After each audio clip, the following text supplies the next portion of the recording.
Assalamualaikum warahmatullahi wabarakatuh. Baiklah, kami dari kelompok 7 akan mempresentasikan hasil diskusi kami pada pertemuan 8 ini. Sebelum kami mempresentasikan hasil diskusi, kami akan memperkenalkan diri. Yang pertama, saya sebagai moderator, Zul Hadi, NIM 20233103. Yang selanjutnya kepada Nika dipersilakan. Saya Nika Nafrili Ricardo dengan NIM 20233066. Dan selanjutnya kepada Sabrina dipersilakan. Dan saya Sabrina Mani Putri, NIM 20233086. Baik, untuk materi yang pertama akan dibacakan oleh Niken. Kepada Niken dipersilakan. Perpanjangan waktu penyampaian surat pemberitahuan. Penyampaian SPT tahunan merupakan kewajiban bagi seluruh wajib pajak pribadi maupun badan. Dalam prosesnya, otoritas pajak menetapkan batas waktu penyampaian SPT tahunan. Apabila wajib pajak tidak dapat menyampaikan SPT tahunan sesuai batas waktu yang telah ditetapkan, maka wajib pajak tersebut dapat memperpanjang jangka waktu penyampaian SPT tahunan paling lama 2 bulan sejak batas waktu penyampaian SPT tahunan. Berdasarkan pasal 14 PMK 243/2014 STDD PMK 9/2018, pemberitahuan perpanjangan SPT tahunan disampaikan ke KPP dengan melampirkan yang pertama, yaitu perhitungan sementara pajak terutang dalam 1 tahun pajak yang batas penyampaiannya diperpanjang. Yang kedua, laporan keuangan sementara, dan yang ketiga, surat setoran pajak atau SSP atau sarana administrasi lain yang kedudukannya disamakan dengan SSP sebagai bukti pelunasan kekurangan pembayaran pajak yang terutang. B. Pembetulan surat pemberitahuan. Pembetulan SPT ini dapat dilakukan oleh wajib pajak atas kemauannya sendiri terhadap kekeliruan yang terjadi dalam pengisian SPT yang pernah dibuat dan dilaporkan sebelumnya. Syarat pembetulan SPT tahunan atau SPT masa. Yang pertama, pembetulan SPT dapat dilakukan kapanpun sepanjang belum dilakukan pemeriksaan. Wajib pajak yang sedang atau telah dilakukan pemeriksaan tidak dapat membetulkan SPT yang sedang atau telah diperiksa tersebut. Yang kedua, pembetulan SPT menjadi lebih bayar atau menjadi rugi. Paling lambat dilakukan 2 tahun sebelum kadaluarsa penetapan pajak atau 3 tahun sejak berakhirnya masa pajak atau tahun pajak.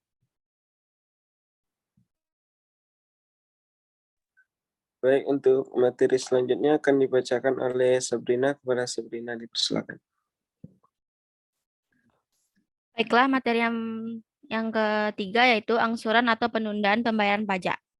Dasar hukum pemberian angsuran atau penundaan pembayaran pajak adalah pasal 9 ayat 4 Undang-Undang KUP, di mana disebutkan bahwa Dirjen Pajak atas permohonan WP dapat memberikan persetujuan untuk mengangsur atau menunda pembayaran pajak paling lama 12 bulan.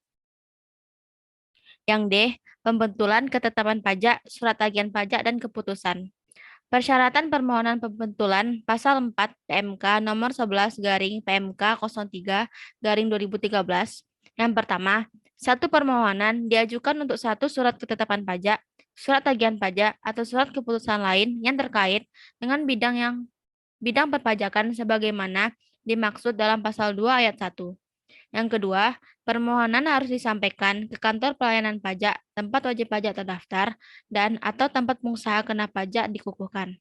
Yang ketiga, permohonan harus diajukan secara tertulis dalam bahasa Indonesia dengan disertai alasan permohonan dan menggunakan format surat permohonan sesuai contoh sebagaimana tercantum dalam lampiran 1 PMK nomor 11/PMK 03/2013.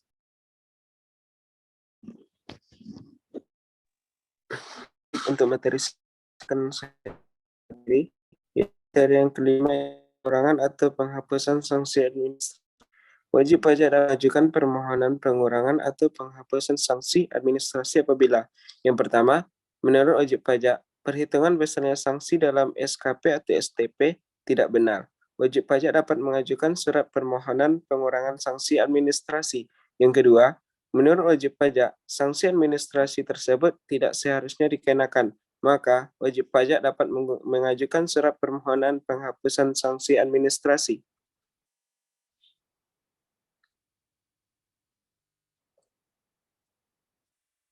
Next slide.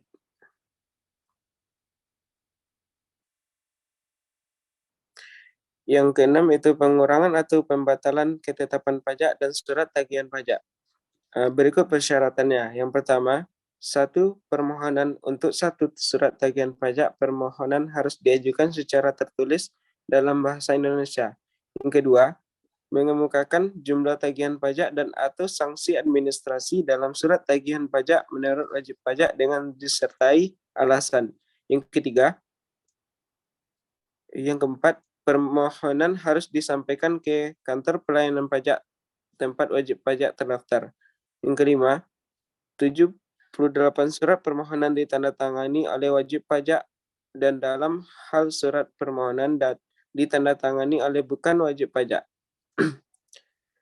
Surat permohonan tersebut harus dilampiri dengan surat kuasa khusus sebagaimana dimaksud dalam pasal 32 ayat 3 Undang-Undang Ketentuan Umum Perpajakan.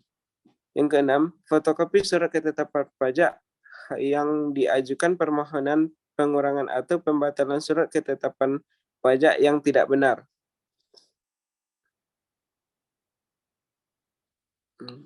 Sekian presentasi yang dapat kami sampaikan. Kalau ada kesalahan mohon dimaafkan. Kami tutup dengan bacakan Assalamualaikum warahmatullahi wabarakatuh.